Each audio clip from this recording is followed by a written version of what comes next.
ঢাকা ১৬ নির্বাচনী এলাকায় চাঁদাবাজি, সন্ত্রাসসহ যে কোনো ধরনের অনিয়ম রুখতে বিশেষ হটলাইন নম্বর চালু করেছে যুব ও ক্রীড়া প্রতিমন্ত্রী মোহাম্মদ আমিনুল হক। এলাকায় শান্তি শৃঙ্খলা রক্ষায় এবং সাধারণ মানুষের নিরাপত্তা নিশ্চিত করতে সব ধরনের অপরাধের বিরুদ্ধে জিরো টলারেন্স নীতি ঘোষণা করেছেন প্রতিমন্ত্রী।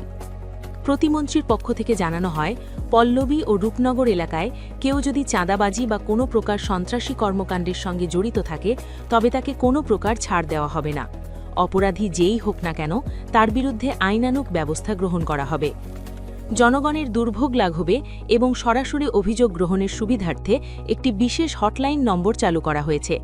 এখন থেকে ওই এলাকার যে কোনো নাগরিক চাঁদাবাজি বা অনিয়মের শিকার হলে সরাসরি 01552-161616 নম্বরে কল করে অভিযোগ জানাতে পারবেন। প্রতিমন্ত্রী মোহাম্মদ আমিনুল হক বলেন, আমার নির্বাচনী এলাকাকে সন্ত্রাস ও চাঁদাবাজ মুক্ত রাখাই প্রধান লক্ষ্য।